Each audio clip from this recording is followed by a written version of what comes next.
Bueno, buenos días. Muchas gracias. Podemos empezar con la presentación. ¿Estamos?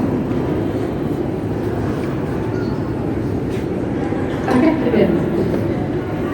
Bueno, yo creo que les pasó, pero les tengo que contar que les pasó a Claudia, a quienes me antecedieron en la palabra, que yo hoy me desperté y como todas las mañanas vi el diario en mi computadora, las redes sociales, y es cierto, ¿no?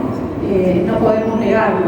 La sequía, hoy surgió esto del Canal de Panamá, que también tiene dificultades por su baja, los impactos que nos aquejan y que claramente hacen que vivamos en una realidad muy crítica, ¿no? Y que justamente, como nos mencionaban quienes me antecedieron, afecta más a quienes están en situación de mayor vulnerabilidad. En el PNUD, el Programa de Naciones Unidas para el Desarrollo, hace ya unos 3 años, se publicó un informe que justamente nos alertaba de una situación que es que ya el planeta no se define por sí mismo en sus etapas, las que estudiamos en el colegio, ¿no? El Pleistoceno, el Holoceno. Ya estamos en el Antropoceno, y el Antropoceno implica un impacto muy grande de todas y todos nosotros, de la humanidad, en el planeta negativo. Y se traduce en esto de la triple crisis planetaria: el calentamiento global, la pérdida de la biodiversidad, la crisis de la contaminación, con un modelo de producción y consumo basado en una economía fósil que también prolifera hasta en los mismos plásticos, que estamos tratando de ver cómo regular, cómo trabajar para cambiar una realidad en la cual nos hemos comportado como si nuestro planeta fuera ilimitado. Y claramente en ese abordaje del antropoceno, que se llama la próxima frontera, ¿no? en la reflexión que se hace en este informe, también surge esta relación de que los problemas se conectan, ¿no? Ya no hablamos de lo global y de lo local en forma separada, porque hay una interrelación, y cuando abordamos la problemática global tenemos que tener nuestros pies en la tierra y nuestra mirada también en lo local y viceversa. Y entonces esto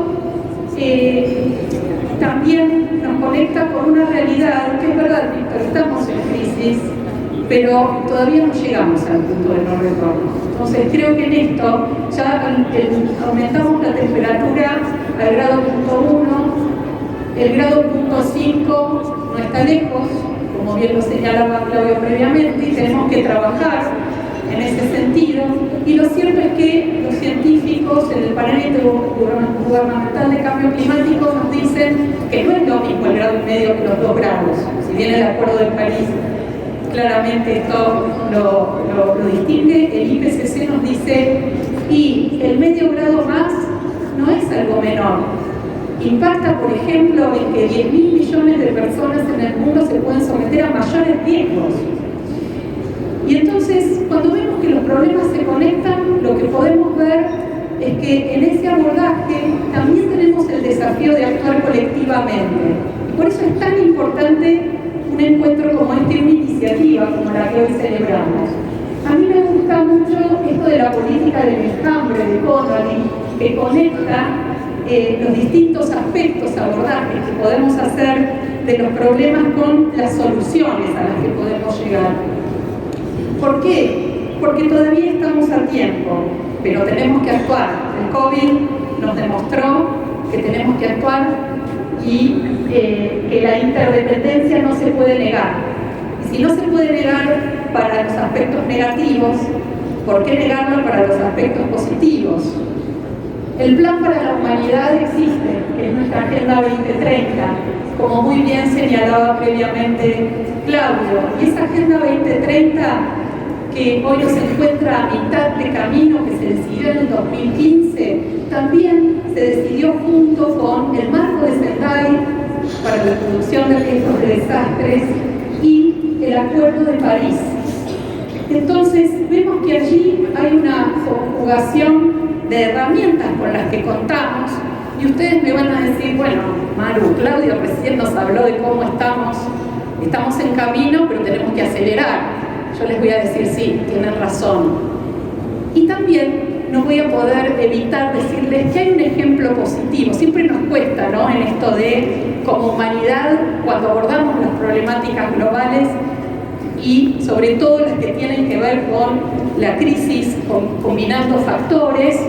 Y yo les voy a decir, bueno, el esfuerzo que se hizo para que se recomponga la capa de ozono es un esfuerzo interesante a nivel global, con muchos condimentos y con cambios que implicaron esfuerzos públicos y privados conjugados.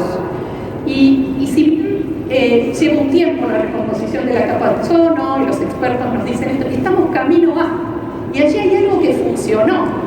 Entonces, ¿por qué no tenerlo como un ejemplo inspirador en algún punto? También a nivel local sabemos que hay aspectos de la decisión en las políticas que han funcionado y otros que no. Cuando hay participación ciudadana y se incorpora a los sectores en la toma de decisión, hay más chance de que las políticas avancen que cuando no, o cuando se incorporan no solo normas, sino también incentivos asociados para el sector privado, tenemos más chance de que la cuestión funcione también.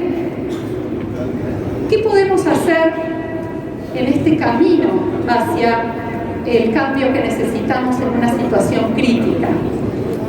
Claramente, aquí hay un interés muy concreto que tiene que ver con el rol de los seguros, ¿no?, y de los seguros inclusivos y del financiamiento de riesgo.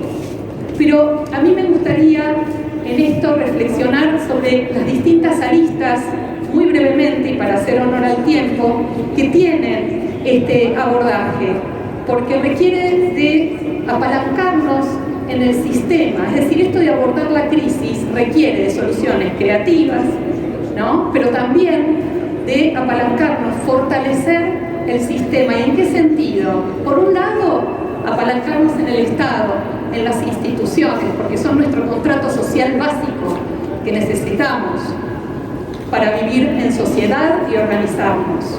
Necesitamos también las regulaciones, como bien lo mencionaron. También apalancarnos en el mercado. Y en esto, inevitablemente, pensar ya no solo en las empresas o los emprendimientos en términos lucrativos, sino también en la mirada del triple impacto positivo, social, ambiental, económico. También en los modelos que puedan abordar soluciones basadas en la naturaleza y en las comunidades. Y por último, y no menor, traccionar el capital. Esta necesidad de financiamiento de la Agenda 2030, que muy bien señalaba previamente Claudio, tiene que ver con una necesidad que se calcula que anualmente es de entre 5 y 7 billones, 5.000 y 7.000 millones de dólares anuales, y que es imposible que el sector público cubra solo, y aquí hay una oportunidad, una posibilidad de actuar en conjunto. Quisiera referirme también a un informe posterior del Programa de las Naciones Unidas para el Desarrollo, al que les comentaba previamente, que ya no solo aborda el antropoceno, sino también los desafíos en épocas de incertidumbre, y especialmente la necesidad de abordar la seguridad humana en términos integrales. Es importante la seguridad territorial desde ya, pero también es importante esta mirada integral que necesitamos considerar en relación a la seguridad de todas y todos nosotros frente a las distintas amenazas. Hablábamos de amenazas climáticas, tecnológicas, a la paz. Y en ese sentido hay tres herramientas que se formulan como fundamentales desde el PNUD, que tienen que ver con herramientas que se mencionaron previamente, pero que quisiera resaltar. La inversión inevitable, necesitamos financiar la agenda y necesitamos mirar hacia el desarrollo sostenible en una mirada de inclusión, ¿sí? Y en este sentido trabajar justamente por las poblaciones más vulnerables, que como bien señalábamos son las que están más expuestas a los impactos del cambio climático. La innovación como clave en este sentido, tecnológica, cultural, económica, y los seguros ¿para qué? Para salvaguardar, para proteger la Agenda 2030 y también para salvaguardar nuestras capacidades, y en ese sentido, en esta visión integral de seguridad humana. Y por estas inclusivos y financiamiento de riesgo, porque claramente necesitamos poner esta herramienta al servicio y pivotear y traccionar la aceleración de la Agenda 2030. Y esto implica, por un lado, promover la resiliencia y fortalecerla cada vez más a nivel público y privado, como así también trabajar conjunto en esta llegada al territorio, porque es muy importante la articulación público-privada, pero también, como decíamos previamente, si los problemas se interconectan, las soluciones también. Y entonces, desde PNUD trabajamos muy fuertemente a nivel global, regional, pero también a nivel nacional con las provincias, con los gobiernos locales, y consideramos que son actores claves con los distintos sectores en esta mirada integrada que les comentaba. Quiero agradecerles, quiero también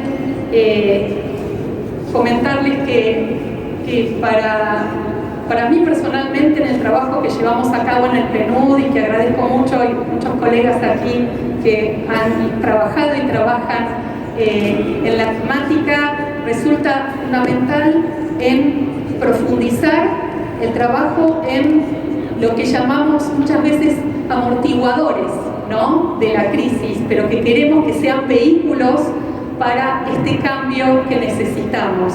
Quisiera entonces ahora dar la palabra a Miguel Solana, antes citando al secretario general y agradeciéndoles a cada una y a cada uno de ustedes aquí, porque el compromiso es muy grande en este momento del planeta, también en aras de la situación actual y futura del país y las distintas jurisdicciones, diciéndoles hay demasiado en juego para que nos quedemos al margen. Ha llegado el momento de la ambición y la acción. Muchísimas gracias.